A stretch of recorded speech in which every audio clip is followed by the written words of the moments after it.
Hello friends, welcome to our YouTube channel. मैं CA Kamal Kishore आपका दोस्त आपके लिए लेके आया हूँ section 164 of the companies act 2013, जिसमें हम डिस्कस करेंगे, हम देखेंगे कि कब कोई भी इंडिविजुअल किसी कंपनी में डायरेक्टर नहीं बन सकता।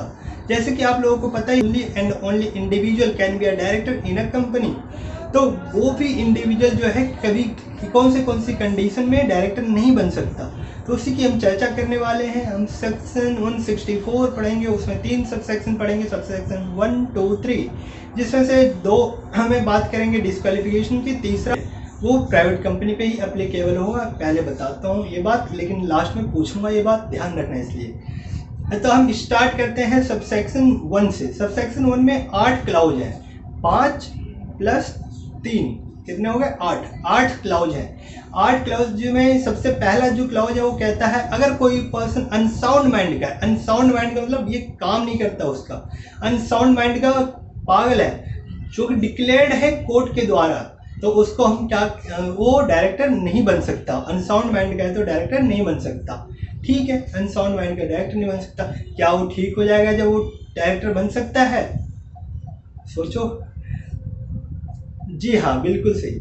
अगर कोई भी पर्सन अगर ठीक हो जाए, पागलपन से बाहर आ जाए, तो वो डायरेक्टर बन सकता है, इसमें कोई दिक्कत नहीं है। आगे बात करते हैं क्लॉज बी की। क्लॉज बी में बोला गया है, अनडिस्चार्ज्ड इंसॉल्वेंट, जो भी पर्सन अभी अनडिस्चार्ज्ड इंसॉल्वेंट है, मतलब इंसॉल्वेंट है, अभी डिस्चार्ज नहीं हुआ, तो उस केस में वो डायरेक्टर नहीं बन सकता। और अगर डिस्चार्ज हो जाए तो बन सकता है, बिल्कुल बन सकता है। अगर इंसॉल्वेंसी उसकी खत्म हो जाए तो वो डायरेक्टर बन सकता है, बिल्कुल। तो नेक्स्ट बात करते हैं क्लाउज सी की। क्लाउज सी में बोला गया है, अगर कोई भी पर्सन जो कि जिसने अप्लाई किया है कोर्ट में to be adjudicated as a insolvent, तो वो और उसका एप्लीकेशन अभी तक पेंडिंग है कोर्ट में, तो उस केस में भी वो डायरेक्टर नहीं बन सकता। तो क्लाउज बी और सी दोनों रिलेटेड है। बी में बात की गई है इंसॉल्वेंट है, जो कि डिक्लेयर्ड हो चुका, अनडिस्चार्ज इंसॉल्वेंट है। और सी में बात की गई है, अगर कोई पर्सन जिसने कोर्ट में अप्लाई किया है to be adjudicated as a insolvent और उसका एप्लीकेशन पेंडिंग है, तो दोनों इंसॉल्वेंट पे थे। नेक्स्ट चलते हैं, नेक्स्ट आता है क्लाउज डी। डी सबसे इंपॉर्टेंट है, इसको मार्क कर लीजिए, very very most important D. अगर किसी पर्सन को कोर्ट ने किसी भी कन्विक्ट के लिए, किसी भी ऑफेंस के लिए उसको कन्विक्ट किया है और उसको सजा सुनाई, imprisonment more than not less than 6 month, means more than और equal to, not less than 6 month से कम नहीं हो सकता, 6 मंथ हो सकता है या उससे ज़्यादा हो सकता है, इसलिए मोर देन और इक्वल टू 6 मंथ। अगर किसी पर्सन को 6 मंथ या उससे ज़्यादा की सज़ा सुनाई है, तो वो 5 साल के लिए डायरेक्टर नहीं बन सकता। सर अगर किसी को 6 साल की सज़ा सुनाई, तो बेटा 6 साल की सज़ा सुनाई तो 5 साल के डायरेक्टर नहीं बन सकता। 5 साल कहाँ से गिनेंगे? 5 साल वहाँ से गिनेंगे जब सज़ा काट चुका होगा, वहाँ से 5 साल, सज़ा खत्म होने के बाद 5 साल गिनेंगे। आज 6 साल कंप्लीट हो गए उसकी सज़ा को, जेल में 6 साल बिता चुका हो, तो आज से 5 साल देखे जाएंगे, 5 साल घर पे बैठेगा, उसके बाद ही डायरेक्टर बन सकता है। सर 6.5 साल की सज़ा हो गई, तो 6.5 साल की सज़ा हो जाएगी, तो 6.5 साल जेल में बिताएगा, उसके बाद 5 साल घर में बैठेगा, उसके बाद ही डायरेक्टर बनेगा। सर अगर 7 साल की सज़ा हो गई, तो बोलो, सोचो, अगर 7 साल की सज़ा हो गई तो बहुत ही दुर्भाग्य होगा उसका, जो कह सकते हैं अनफॉर्चुनेट, उसके लिए बहुत ही बुरा होगा। अगर किसी को 7 साल की सज़ा या उससे ज़्यादा, 7 साल या उससे ज़्यादा, पहले मैंने बोला 6 मंथ या उससे ज़्यादा की सज़ा हुई, तो 5 साल के लिए डायरेक्टर नहीं बन सकता। लेकिन अगर 7 साल या उससे ज़्यादा की सज़ा हो गई, imprisonment more than equal to 7 year, तो उस केस में वो लाइफ टाइम के लिए कभी भी किसी कंपनी में डायरेक्टर बन ही नहीं सकता। ये इंपॉर्टेंट है, इसको मार्क कीजिए। नेक्स्ट बढ़ते हैं क्लॉज ई पे। क्लॉज ई में बोला गया है, अगर किसी कोर्ट ने या फिर ट्रिब्यूनल ने अपने ऑर्डर में ये साफ लिख दिया कि वो किसी कंपनी में डायरेक्टर नहीं बन सकता, तो वो डायरेक्टर नहीं बन सकता। अब कितने समय के लिए नहीं बन सकता? तो जब तक उस ऑर्डर में लिखा हुआ है कि ये पर्सन इतने टाइम के लिए डायरेक्टर नहीं बन सकता, तो उतने टाइम के लिए नहीं बन सकता। ऑर्डर की वैलिडिटी खत्म तो वो पर्सन दोबारा डायरेक्टर बन सकता है, इसमें कोई दिक्कत नहीं है। नेक्स्ट कहाँ तक पहुँच गए थे हम? क्लॉज ई तक पहुँचे। क्लॉज एफ की बात करते हैं। क्लॉज एफ में बोला गया है अगर कोई पर्सन किसी कंपनी में डायरेक्टर है, ये पहला क्लॉज ऐसा आया है। अब यहाँ से हम 3 क्लॉज पढ़ेंगे, एफ, जी और एच। 3 क्लॉज पढ़ेंगे, तीनों में अगर वो डायरेक्टर है, ये दोनों अगर डायरेक्टर हुए तो ये एप्लीकेबल होगा। अब इसमें क्या बात बोलेगी ये डायरेक्ट, इसमें एफ में बोला गया है अगर कोई पर्सन किसी कंपनी में डायरेक्टर है, उसने उसी कंपनी के शेयर ले रखे हैं, होल्ड कर रखे हैं, और कंपनी ने उस शेयर पे कॉल पेंडिंग है, कॉल मांग रही है, कंपनी बार बार मांग रही है, डायरेक्टर पे नहीं कर रहा, तो उस केस में क्या होगा? तो उस केस में बोला गया अगर कॉल की जो लास्ट ड्यू डेट होती है, इस टाइम तक आपको कॉल मनी पे करना है, उस टाइम तक भी डायरेक्टर ने अगर पेमेंट नहीं की उस कॉल की, तो उससे 6 महीने तक ले लो, 6 महीने का और टाइम दिया, 6 महीने तक पे कर दो। नहीं किया उस ड्यू डेट तक तो चलेगा, तो 6 महीने तक नहीं किया तो भी चलेगा, लेकिन 6 महीने के बाद भी अगर आपने पे नहीं किया तो आप डिस्क्वालीफाई हो जाओगे बीइंग अ डायरेक्टर। फिर अब कब बनोगे आप डायरेक्टर? 6 महीने के बाद जब आप पे कर दोगे तो बन जाओगे डायरेक्टर। ठीक है, तो इसमें उतना कुछ नहीं है। अगर आपके पास पैसे नहीं है, 6 महीने का टाइम दिया, 6 महीने के बाद भी अगर आप पे नहीं कर पाते तो आप डायरेक्टर नहीं रहोगे उस कंपनी में। एफ हो गया। जी मैंने बोला था जी भी उसी पे एप्लीकेबल होगा जो कंपनी में ऑलरेडी डायरेक्टर हैं। तो जी में बोला गया है अगर कोई कंपनी में डायरेक्टर है और उसने सेक्शन 188 को फॉलो नहीं किया, उसको कंप्लाई नहीं किया, तो उस केस में वो डायरेक्टर नहीं रहेगा। सेक्शन 188 में क्या बोला गया है? सेक्शन 188 में बोला गया है रिलेटेड पार्टी ट्रांजैक्शन के बारे में। इसमें कंपनी एक्ट में कुछ रिलेटेड पार्टी से ट्रांजैक्शन करने की कुछ लिमिट है, उसके लिए कुछ कंडीशन है कि जिस कंडीशन के ड्यूरेशन में ही कोई कंपनी किसी रिलेटेड पार्टी से ट्रांजैक्शन कर सकते हैं। कंपनी के लिए रिलेटेड पार्टी क्या होता है, इसको मैंने अलग वीडियो में बनाया है। अगर किसी को रिलेटेड पार्टी का नहीं पता तो वो वाली वीडियो जरूर देखें। तो अगर वो रिलेटेड पार्टी से ट्रांजैक्शन होती है तो वो सेक्शन 188 के थ्रू होता है, उसको कंप्लाई करना होता है अगर रिलेटेड पार्टी से ट्रांजैक्शन करनी है कंपनी को। तो अगर कंपनी ने फॉलो नहीं किया, डायरेक्टर ने कंप्लाई नहीं किया सेक्शन 188 का, डायरेक्टर ने कंप्लाई नहीं किया, ये जितने भी मैंने A to H बोले हैं वो सारे के सारे किसको कंप्लाई करना है? कंपनी को या डायरेक्टर को? डायरेक्टर को। वो किसको कंप्लाई करना है? डायरेक्टर को। अगर डायरेक्टर ने इसमें से डायरेक्टर के ऊपर देखेंगे एप्लीकेबल होता है या नहीं है, कंपनी के ऊपर नहीं देखेंगे। तो सेक्शन 188 जो है वो डायरेक्टर के ऊपर देखा जाएगा, डायरेक्टर ने फॉलो किया या नहीं किया। अब हम बात करते हैं लास्ट क्लॉज हमारा H, section 164 sub section 1 clause H। Clause H में क्या बोला गया है? इसमें बोला गया है अगर 152 को कंप्लाई नहीं किया आपने तो आप डायरेक्टर नहीं बन सकते। सेक्शन 152 में क्या बोला गया? सेक्शन 152 में डीन के बारे में बोला गया है। Dean director identification number. Director identification number अगर किसी के पास है नहीं तो वो वैसे डायरेक्टर नहीं बन सकता। 152 में बोला गया था कि अगर किसी के पास डीन नहीं है तो डायरेक्टर नहीं बन सकता, सिंपल। तो H तो 152 से रिलेटेड है। 152 वाला ये बात बोलता है कि किसी के पास डीन नहीं है तो डायरेक्टर नहीं बन सकता, वो डिस्क्वालीफाई है। वो इसका 164 सब सेक्शन 1 जो था वो हमने कंप्लीट किया। अब हम बढ़ते हैं सब सेक्शन 2 के बारे में। ऊपर सब सेक्शन 2 में 2 बातें कही गई, A और B क्लॉज। 2 क्लॉज है A और B। अब दोनों क्लॉज कंपनी के ऊपर अप्लाई होता है और जो कंपनी में ऑलरेडी डायरेक्टर है उन्हीं की डिस्क्वालिफिकेशन के बारे में बात करेंगे।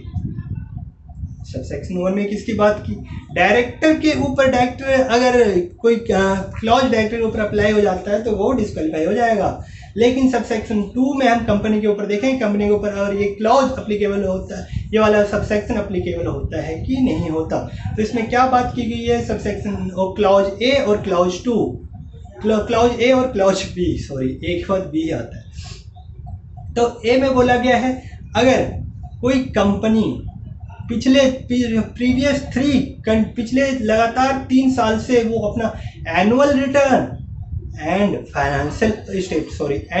और फाइनेंशियल स्टेटमेंट, दोनों में से कोई भी एक चीज या दोनों भी हो सकता है। तो फाइनेंशियल स्टेटमेंट या फिर एनुअल रिटर्न, फाइनेंशियल स्टेटमेंट या एनुअल रिटर्न फाइल नहीं करती, कहाँ पे फाइल करनी होती है? आरओसी के पास, पता है ना। हाँ, तो आरओसी के पास अगर पिछले 3 सालों से एनुअल रिटर्न और फाइनेंशियल स्टेटमेंट फाइल नहीं करती, और इंग्लिश वाला और है, मतलब दोनों में से कोई एक, एनुअल रिटर्न या फिर फाइनेंशियल स्टेटमेंट, दोनों में से कुछ भी फाइल नहीं करता, पिछले लगातार 3 साल से चला आ रहा है, तो वो डिस्क्वालीफाई हो जाएगा। कब तक हो जाएगा? 5 सालों के लिए हो जाएगा डिस्क्वालीफाई। अब आगे चलते हैं, क्लॉज बी क्या कहता है वो भी सुनते हैं। क्लॉज बी कहता है डीडीडी। डीडीडी आपने सुना भी होगा, क्या होता है डीडीडी? डी, इसमें 3 डी की बात करेंगे। एक डी डिपॉजिट से रिलेटेड है, एक डी डिवेंचर से रिलेटेड है, एक डी डिपॉजिट और डिविडेंड से रिलेटेड है। तो 3 डी की बात करेंगे। पहला बोलता है डिपॉजिट ले रखा है कंपनी ने, जिस कंपनी में कोई पर्सन इंडिविजुअल डायरेक्टर है और उस कंपनी ने डिपॉजिट ले रखा है और डिपॉजिट की ड्यू डेट आ गई, पैसे वापस करने थे, कंपनी के पास पैसे नहीं है, वापस नहीं कर पा रही है, चलो डिपॉजिट के पैसे वापस कर दे। डिपॉजिट पे जो इंटरेस्ट था वो भी वापस नहीं कर पा रही है, डिपॉजिट या फिर उसका इंटरेस्ट, दोनों में से कुछ भी वापस नहीं कर पा रही हो। दूसरा डिवेंचर की बात करती है, डिवेंचर कंपनी ने इशू कर रखा है, उसको रिडीम करने का टाइम आ गया, ड्यू डेट आ गया, लेकिन रिडीम नहीं कर पा रही है कंपनी, इसमें भी दिक्कत है। मान लो रिडीम कर भी दिया, डिवेंचर के पैसे दे भी दिए, डिवेंचर पे जो इंटरेस्ट था, डिवेंचर पे जो कौन सी उंगली थी, हाँ ये थी, डिवेंचर पे अगर इंटरेस्ट है और इंटरेस्ट भी नहीं दे पा रही है कंपनी, तो भी गया। पहले किसकी बात की? डिपॉजिट या फिर उसका इंटरेस्ट, दोनों में से कुछ भी पे नहीं किया तो कंपनी गई उसके, यानी वो यहाँ पे अब इस क्लॉज में आ जाए, कवर हो जाएगा। और अगर उसने डिपॉजिट के बाद डिवेंचर को रिडीम नहीं किया या फिर उस पर जो इंटरेस्ट था वो पे आउट नहीं किया, तो भी गई। और तीसरे डी की बात करें, डिविडेंड। कंपनी ने डिविडेंड डिक्लेयर कर दिया है और डिविडेंड डिक्लेयर करने के बाद अगर उसको पे आउट नहीं किया, डिविडेंड डिक्लेयर करने का टाइम लिमिट क्या है? कब तक डिविडेंड डिक्लेयर होने से कितने टाइम के अंदर आपको शेयर होल्डर्स को पे आउट करना होता है डिविडेंड? कमेंट बॉक्स में कमेंट करना। अगर डिविडेंड डिक्लेयर होने के बाद उसने पे आउट, कंपनी ने पे आउट नहीं किया अपने शेयर होल्डर्स को, तो प्रॉब्लम है। अब देखिए, अगर तीनों डी, डिपॉजिट, डिवेंचर और डिविडेंड, तीनों को पे आउट नहीं किया, उसके ड्यू डेट पे नहीं किया, तो कोई बात नहीं, चलेगा। 1 साल का टाइम लिमिट और दे दिया, ये 1 साल के अंदर बोला अब पे कर दो, पे कर दो, पे कर दो। आपके पास पैसे नहीं है, हो सकता है, बहुत सारी कंडीशन होती है जब लोगों के पास पैसे नहीं होते, आपके पास भी पैसे नहीं है, तो इसमें बड़ी बात क्या है? आप पे कर दो, 1 साल के अंदर पे कर दो। लेकिन अगर 1 साल के अंदर भी अगर उसने पे नहीं किया, 1 साल बीत गए, पे नहीं किया, उसके डायरेक्टर्स गए कितने? 5 साल के लिए गए, उसके डायरेक्टर 5 साल के लिए गए। यहाँ पे एक प्रोविजो है, प्रोविजो ऑफ सबसेक्शन 2 का, सेक्शन 164 सबसेक्शन 2, दोनों क्लॉज के लिए प्रोविजन बोला। अगर एनुअल रिटर्न या फाइनेंशियल स्टेटमेंट नहीं भरी तो 5 साल के लिए डायरेक्टर, सारे डायरेक्टर जितने भी डायरेक्टर थे कंपनी में, अगर सेक्शन 164(2) अप्लीकेबल हो गया तो जितने भी डायरेक्टर थे सारे के सारे डिस्क्वालीफाई हो जाएंगे। मान लो किसी कंपनी पे अप्लीकेबल हो गया और सारे डायरेक्टर डिस्क्वालीफाई हो गए, काम कौन करेगा? नए डायरेक्टर अपॉइंट हो गए, कंपनी ने तो पहले ही सेक्शन 164(2) कवर हो गया, तो क्या नया वाला बचेगा इससे? नया वाला भी उसमें कवर हो जाएगा, नया वाला भी 5 साल के लिए गया, तो क्या कोई नया वाला डायरेक्टर अपॉइंट होगा? आप क्या उस कंपनी में अपॉइंट हो गए? बताओ।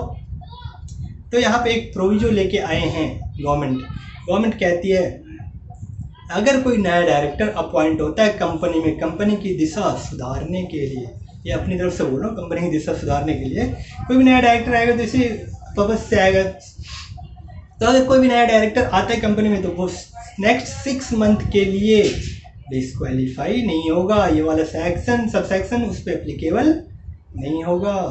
कौन सा? सेक्शन 164(2). हाँ, तो आगे हम ये सबसेक्शन 2 की बात होगी। सबसे पहले सेक्शन 164(1) में 8 क्लॉज पढ़े, A to लेके H तक। 2 में हमने 2 क्लॉज पढ़े, A and B, और फिर उसके बाद सबसेक्शन 3 की बात कर लेते हैं। 3 मैंने सबसे स्टार्टिंग में, वीडियो की स्टार्टिंग में बोला था कि इसके ऊपर अप्लीकेबल होगा प्राइवेट पब्लिक, कौन सी कंपनी के ऊपर अप्लीकेबल होगा सेक्शन 3, जल्दी से कमेंट करके बताइए। Only and only private company पे अप्लीकेबल होगी। अगर प्राइवेट कंपनी चाहती है, इन डिस्क्वालिफिकेशन के अलावा भी कुछ ऐसे डिस्क्वालिफिकेशन होनी चाहिए जो कि ऐसे डायरेक्टर हमारी कंपनी में नहीं आनी चाहिए जिनके ऊपर वो बात अप्लीकेबल होती है, तो वो अपने आर्टिकल में मेंशन कर सकती है। इसके अलावा कोई अदर डिस्क्वालिफिकेशन अगर कोई प्राइवेट कंपनी चाहती है, तो अगर कोई पब्लिक कंपनी वो भी चाहती है कि मैं भी करूं इसके अलावा कोई भी और डिस्क्वालिफिकेशन डायरेक्टर के लिए, तो क्या वो कर सकती है? नहीं, बिल्कुल वो नहीं कर सकती। सिर्फ और सिर्फ प्राइवेट कंपनी को दिया गया है कि अगर वो चाहती हैं कि इनके अलावा कोई और डिस्क्वालिफिकेशन अप्लीकेबल करे वो डायरेक्टर के ऊपर, कोई और लिमिटेशन लगाए इंडिविजुअल के ऊपर कि वो उस कंपनी में डायरेक्टर नहीं बन सकता, तो वो अपने आर्टिकल में मेंशन करके कर सकती है। अगर आप चाहते हैं कि आपके पास अपडेट पहुंचती रहे लगातार कंटिन्यूस, जैसे वीडियो अपलोड करते हैं हम साइट पे, वैसे आपके पास नोटिफिकेशन आए या वीडियो अच्छी लगे तो लाइक ज़रूर करें। अगर आप चाहते हैं नोटिफिकेशन आए तो उसके लिए सब्सक्राइब करें और बेल आइकन को दबाएं। जितना ज़्यादा हो सके उतना ज़्यादा इसको शेयर करें, ताकि शेयर करेंगे तो हो सकता है ये बेनिफिट और ज़्यादा से ज़्यादा बच्चों के पास पहुँचेगा। और जितने भी लाइक और कमेंट आते हैं उससे हम इंस्पायर होते हैं, मोटिवेट होते हैं नई वीडियो बनाने के लिए। आपके लिए ऐसे अच्छे वीडियो लेके आते हैं। इसलिए जितनी ज़्यादा हो सके शेयर करें, सब्सक्राइब करें और कमेंट करें और शेयर लाइक करें।